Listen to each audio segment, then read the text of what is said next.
Good morning and thank you for joining us for State of Texas. I'm Josh Hinkle. One theme of the special session is the fight to rein in regulations in cities like Austin. One part of that fight aims to cut back city rules that protect trees on private property. Most lawmakers from Austin are fighting to keep those rules in place. And this week they got a little help from tree advocates and Dr. Seuss. Wes Rappaport explains. Steps from the Capitol, a historic oak witnesses thousands walk through the doors every day. On this day, it sheltered Texans taking in the words of Dr. Seuss. Frisking about in their Barbalute suits. A bipartisan reading of the Lorax featuring State Reps Carol Alvarado and Wayne Faircloth, reminding Texans to speak for the trees. I'm happy that the trees are here and that we can keep the trees safe. People like young Elizabeth here went into the Capitol to deliver copies of the Lorax to lawmakers, urging them to preserve local control over local trees. But they help us breathe, which is good. Governor Abbott called for lawmakers to consider laws that would preempt all local tree ordinances to protect property owners' rights. We just feel like that the people that live and work and invest their time and their talent, raise their families there, that they know best how to order their own lives. Protecting property owners from floods, from erosion, to be able to protect us from high energy costs. We have established some ordinances at the local level to protect trees and to regulate how they're managed. The Texas Campaign for the Environment says there are at least 110 different local ordinances across the state. I think a lot of people think that this is an Austin thing, but it's places like Weatherford, Allen, Orange, all across Mineral Wells we found this week, all across the state of Texas. So this isn't a Republican, Democrat, liberal, conservative, big city or small thing. This is about common sense protections. Then the Lorax and all of their friends may come back. Wes Rappaport for State of Texas. The House passed a version of the tree bill that would allow Texans to replace trees they cut down. That bill is similar to one vetoed by Governor Abbott after the regular session. The bill Abbott supports is House Bill 70, written by Austin Republican Paul Workman. Our Robert Hadlock spoke with Workman about why he supports cutting back local rules to protect trees. We just believe that a person should have the right on their own property to do with as they wish, and if they believe that a tree needs to come down, they should have the right to do that. And so this is something that we've been working on for a couple of sessions. So you see it as a property rights issue? It's a pure property rights issue. I mean, when you buy that property, you buy that tree with it, and it belongs to you. What about the Democrats' objections to it, that trees are beneficial to the community? Well, I mean, trees are beneficial to the community, but that doesn't mean that they own them. It may mean that that we want to encourage people not to cut them down. And the reality is, I can't find anybody who doesn't like trees. Everybody wants to keep their trees. So this is not about going out and cutting down a bunch of live oak trees. This is about just having the right to do it if you believe it needs to be done. While Workman's bill sits in committee, some lawmakers are moving forward with bills that are not on the governor's call. Republican Representatives Sarah Davis and Lyle Larson each filed ethics reform bills this week. The bills include a ban on former lawmakers getting paid to lobby immediately after leaving office. Another bill would ban the governor from appointing people who gave more than $2,500 in campaign contributions.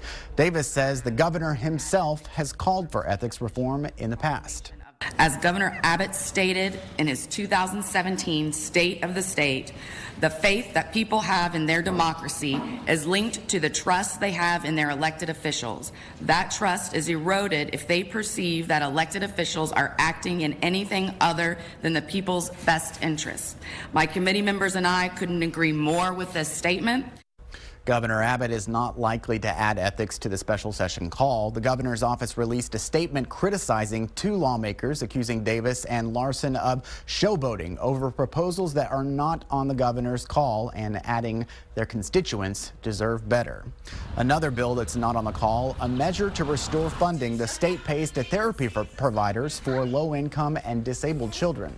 House members move forward on House Bill 25. The bill has bipartisan support. 138 House members voted for the bill. No one voted against it. The unanimous support came after one of the most conservative members of the House gave his support. We'll hear from him next and find out about the big change he made to move the plan. And Austin lawmaker Donna Dukes is heading to trial. Why a fellow state lawmaker could be the one to represent her in court.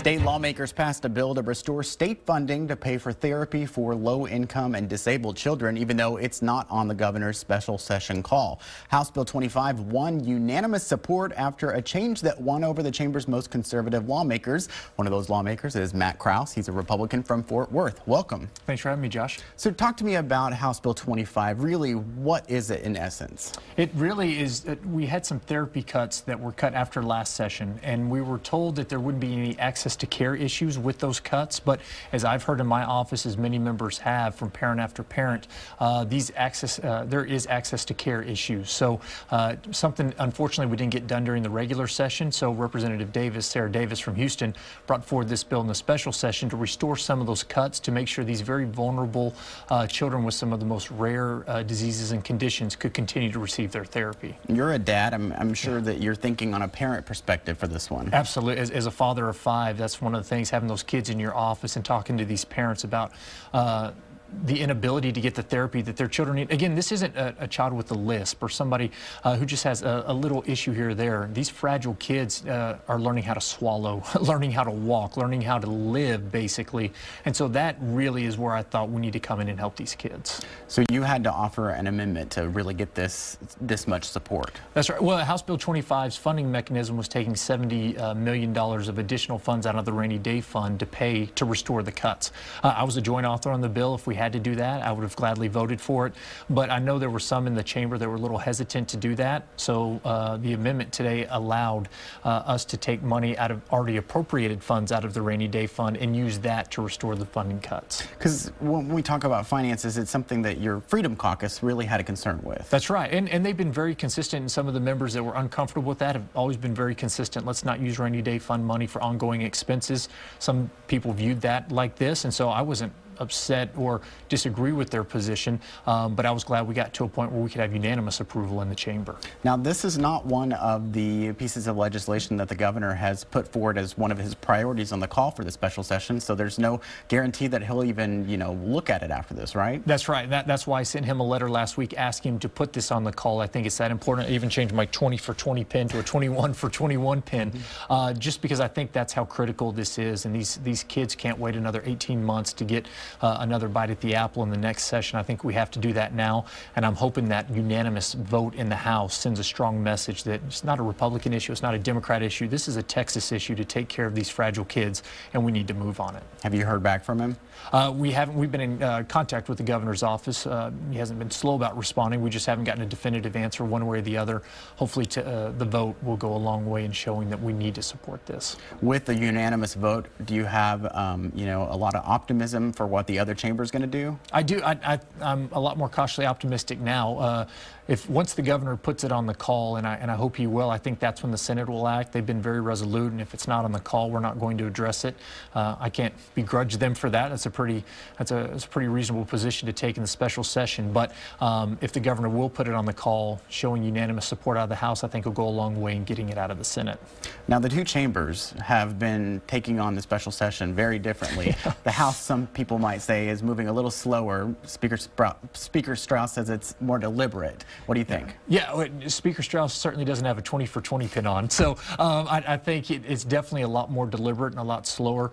I'm still hopeful we can get many of those items done by the end of special session. But if not, I would even encourage the governor to call us back to tackle some of these huge important issues if we don't get them done in this special session. And it's not beyond reason that he would do that. Right. I don't think so. He was very passionate about getting many of these things done. Property tax relief is something so many Texans want. There's a lot of other issues that are critically important that we need to tackle.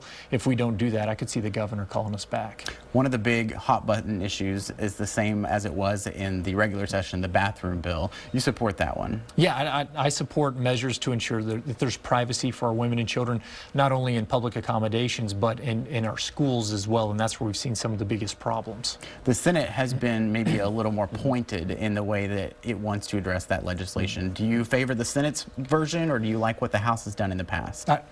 The governor pointed out Ron Simmons' bill 2899 from the regular session. He's refiled that pretty much in House Bill 46. I support that. I think it's a great idea to say we don't want to have a patchwork of all these different regulations around the state.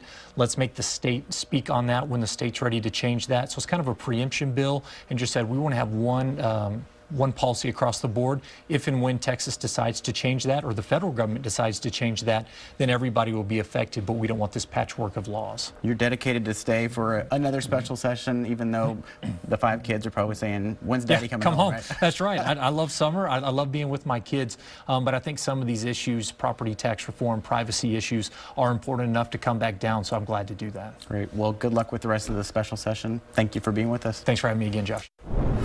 If I would have benefited from it, I would have never done it. An ethics review of an Austin area congressman has come to an end. The message the committee behind the probe sent to Roger Williams. And Austin lawmaker Donna Dukes is heading to trial. Why a fellow state lawmaker could be the one to represent her in court.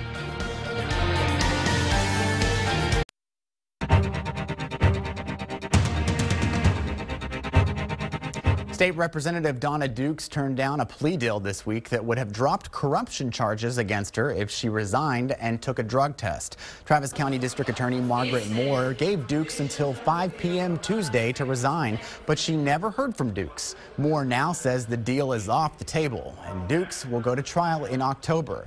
Dukes' attorney asked to leave the case, so she has a new lawyer. She's now being represented by Renee Oliveira, who is also a state representative. He released a statement saying Dukes is innocent and said the proposed plea deal, quote, has even more unacceptable conditions than other proposals. He calls the request for a drug test inexplicable and absurd.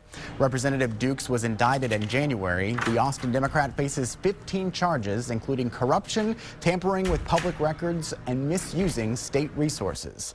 Austin area Congressman Roger Williams has been cleared of wrongdoing by the House Ethics Committee. In 2015, Williams proposed an amendment that would have exempted car dealers from a law that barred rental car companies from renting out cars that had been recalled. The congressman owns the Roger Williams Auto Mall in Weatherford. The ethics panel said Williams did not violate House rules, but the panel's report said that Williams should have communicated with Ethics Committee before the vote. Last year, KXAN's John Dabkovich interviewed Williams about the accusations. The congressman reinforced his position that he did not violate House rules. If I would have benefited from it, I would have never done it. I did the right thing, and again, this is the kind of thing you face when you have politics at its best right now, and like I say, it's a review, and I have all the respect in the world for the Ethics Committee, and let them do their job, and that's what they're doing, and there won't be anything come of it. At the time, Williams said he was the target of a liberal hit job funded by billionaire George Soros. You may remember Williams was in the news in June after a gunman targeted a group of Republican congressmen. Congressman Williams was present during the shootings at a practice for the Republican congressional baseball team, which he coaches. He suffered an ankle injury while jumping into a dugout, but was otherwise unharmed. State lawmakers have passed the halfway point of the special session, and there's a lot of work still left to do. Coming up, we'll go to our roundtable to get perspective on what's next for some of the most controversial bills at the Capitol.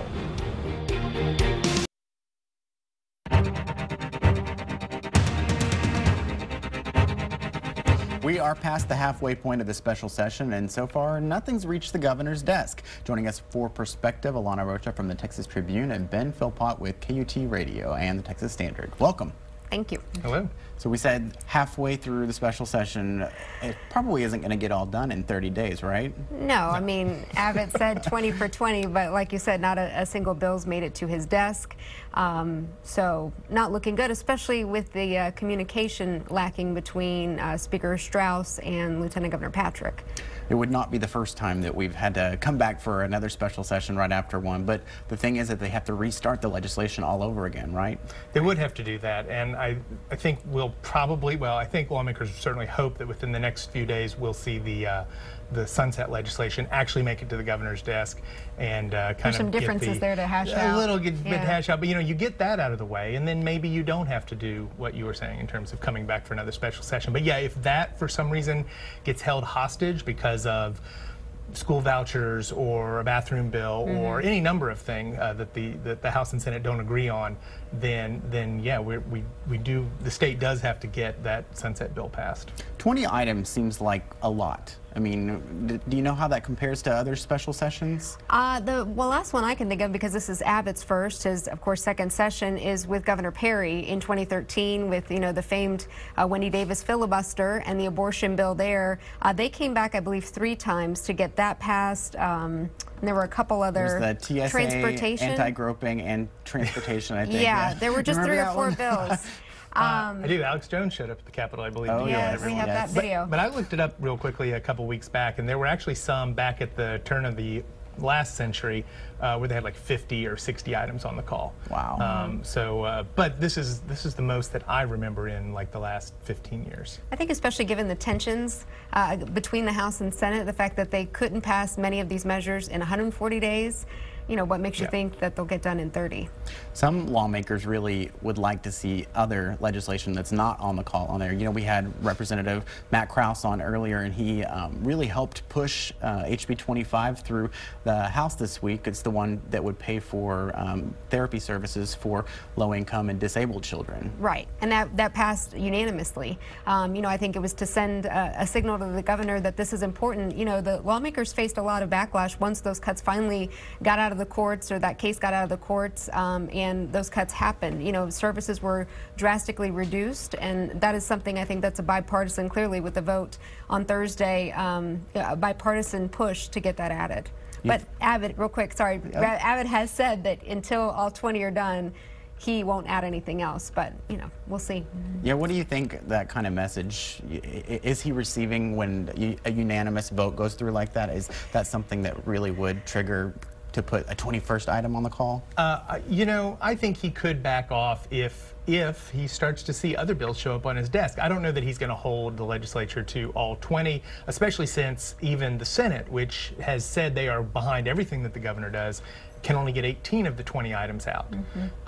So maybe he'll back off a little bit, but again, nothing's reached his desk yet. So maybe if he gets 5 or 6 items on his desk, he'll say, yeah, okay, therapy cuts, we can talk about that. Because it does look like something that would very quickly move through the process if it's given the chance. Anything else that you can see that hasn't been put on the call that people are really trying to push for? Well, we saw a bipartisan effort this week with ethics reform.